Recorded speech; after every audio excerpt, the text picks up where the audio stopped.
Hello, I'm Mario Toneguzzi, managing editor of Canada's Entrepreneur. Joining me today is Nancy Gomans, who is founder and co-owner of Pie Junkie in Calgary. Thanks for joining us today, Nancy. Oh, my pleasure. Thank you.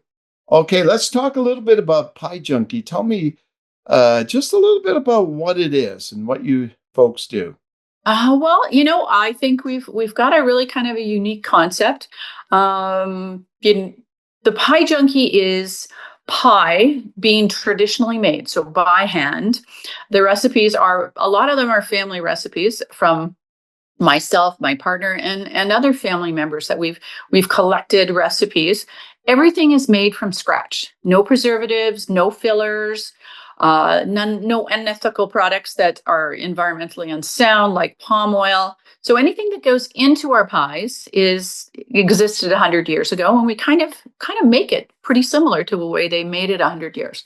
Maybe not the best way to make money, but we're continuing to produce a product that we're incredibly proud of, and it's an art form that I felt was dying and worth saving. So yeah, we make sweet, we make savory pies. We change the menus up regularly so that we use a lot of local as much as we possibly can, and because it's a Canadian product, other than maybe the bananas and the Yeah. limes and lemons. So so tell me some logistical stuff. When did you start?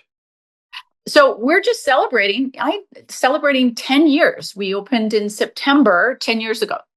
Oh, wow. So yeah, I know it's been a big year. We actually just opened our fifth store in West District here in Calgary, and it was sort of in time for the grand opening and the 10th anniversary, which was pretty special. Yeah, Okay.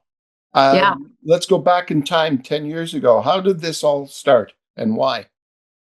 Uh, um, 10 years ago, about 12 years ago, my mother passed away.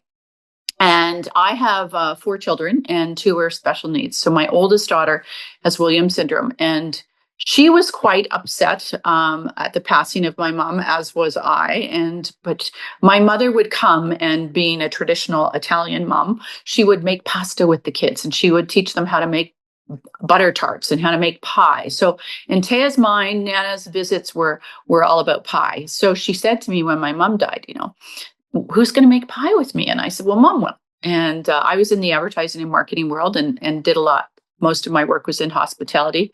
And she said, well, when I grow up, I want to own a pie shop and make pie.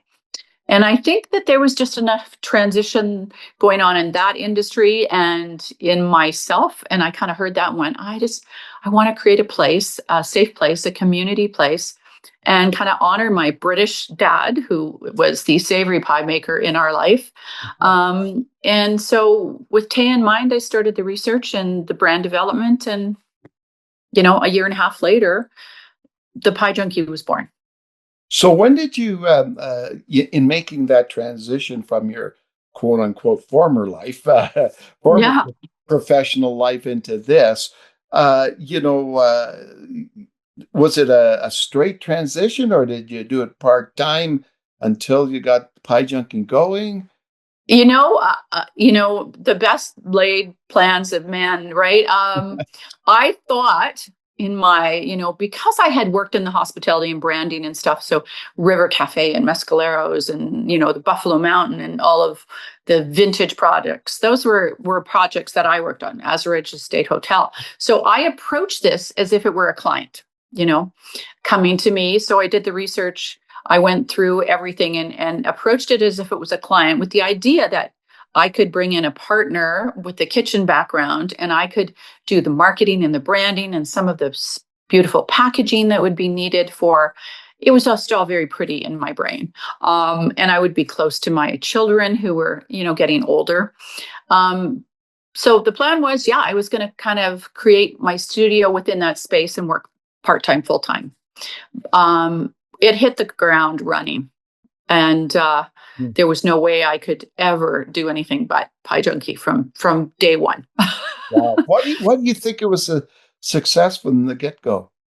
you know, my husband's a contractor, and so we actually took over the space in this little. I used to call it the ghetto plaza in by our community, which is still our Spruce Cliff store. But it was a really kind of, the community hadn't built up yet. They hadn't built the new community association. So I was in there painting and scraping and building walls, and people would keep dropping by and go, Pie Junkie, my mom made the best. My mom made the best. My grandmother used to make a crab apple pie. Will you be making flapper pie? So I think people missed it. I think that the generation that knew pie, there's a lot of, so many men would say, you're going to make savory pie, And my dad, the steak and mushroom is my father's recipe. The sausage rolls came from his pork pie. We make my great grandmother's mince meat. So I think a lot of people, there's a lot of, pie is comfort food. Pie is nostalgic. I remember being raised in Guelph, Ontario, and couldn't wait for the rhubarb to come up because that would be the first pie of the season, right? So I think it had to do with the fact that we had a note with people going that knew that what you buy at the grocery stores or at co-op is really not pie, and that there was no real pie available. And we've get so many wonderful comments right from day one. It tastes like my mother's pie. I cried. It was like going home. Yeah. We get a ton of that. So it's pretty wonderful. So I think we just hit the right note. And then we've introduced a whole new generation of people to pie. Yeah. Do you still make pie, or is it you just on the business development side of things? I certainly make a lot less pie. The first years, carpal tunnel from making pie. The first Yeah. weeks, I couldn't move my hands. We were still using rolling pins before it got the pie presses. I do not make pie daily anymore, but I will tell you that when we need to jump on the line, myself and my partner will jump on the line and start making pie, no problem. And I often do just to keep in touch with the staff. In these busy seasons, like this weekend, if I jump on the line or I'm in the kitchen decoring, that's kind of normal. But we're still there every Monday to taste all the savory fillings. Like nothing gets made in the savory department that we don't taste it. I'm always there to taste the fillings because we make everything at the one commissary at Spruce Cliff where we started, and then distribute regularly daily right now to all of the other stores so that it's always fresh, but there's consistency in all the locations. Do you have plans to grow even more locations? I think given, my sage age, and Jo-Anne and I are, both I'm 62, right? So I think, store number 5's been great and it's exciting. I don't think I'm ready to retire, but I think that we would be looking to maybe develop some partnerships or to take it to the next level. We've been creating it as an entity of almost an easy franchise so that we can go from store 1 to store 2 to store 3. Store 5 was easy to make. We knew everything, right? We have all the information in terms of recipes and onboarding packages and job descriptions, and everything we do has been documented. So I think at this point in time, I don't have the 6th store in mind, but I wasn't sure I had the 5th store in mind, and then it was my idea. Yeah. So yeah, we'll see where it takes us, but we're certainly open to some new blood. Yeah, I think that has a little more energy to take it to that next level because I think it's ready. Okay. When you first started off, in this business, what was the biggest challenge you had to face? God, they were countless. I think every entrepreneur would tell you that. I think that I would tell you that I was surprised that we went from dollars. Like in the marketing world, we would look at budgets and they would be thousands of dollars. And when we went to the pie world, we were looking at nickels and dimes, especially when you're looking at a handmade product that's premium. So I think readjusting my brain in terms of, you can't count dollars anymore. You got to count pennies. This piece, it's just that tight, and it changes so rapidly. I think the food industry, really understanding right now, how global warming is affecting our products, like chocolate and coffee and cinnamon and vanilla. And, just last week we were told our sour cherries, which we knew was coming.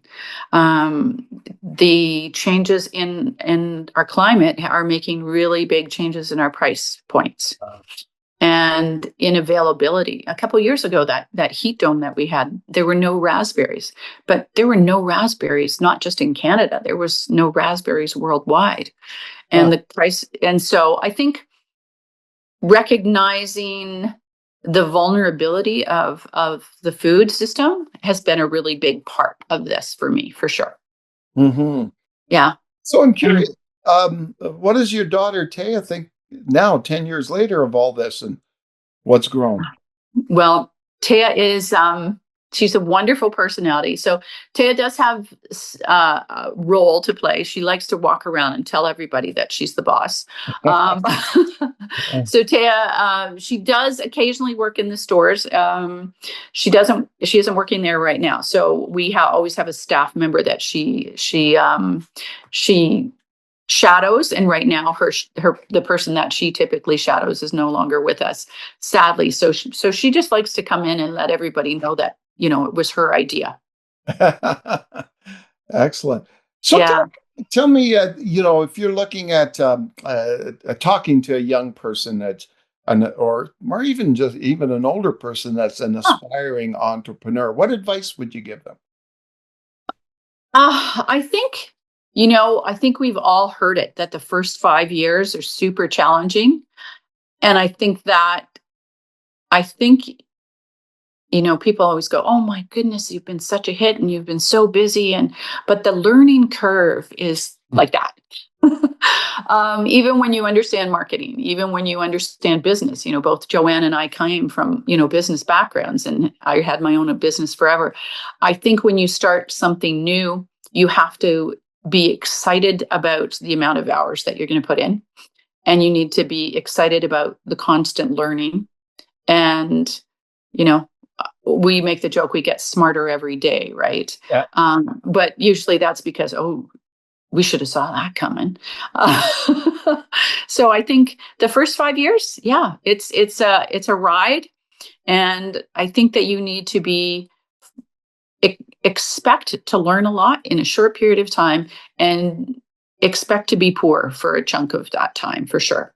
No. It's always tight. I've worked with several entrepreneurs in my career of 30 years in advertising and marketing and building lots of brands. And I saw it, but until you actually experience it, it's a different world. Yeah. So what makes you get through all that? Um, well, for me, I think, once my personality, I'm very tenacious. So once I jumped into this, I jumped in wholeheartedly. I made a commitment to close Montana Creative Communications and to make this work. And then I had these wonderful people that, looked at me for a paycheck, and they were important people to me, and they were working hard and as well and building it with us. And so that was a big part of it. I think, yeah, I think once you sort of get in, you fall in love with the idea of making it work. But I think, yeah, I was tenacious. I wasn't giving up. Mm. There was no way I was going to give up. Yeah. Okay, wonderful. Well, thanks so much, Nancy, for joining us today. Thank you. I really appreciate your time today, and happy Thanksgiving. Yes, thank you. You too. Okay. Yeah, All and right. that was Nancy Gomez, who is founder and co-owner of Pie Junkie in Calgary. I'm Mario Toneguzzi, managing editor of Canada's Entrepreneur. Thanks for joining us today.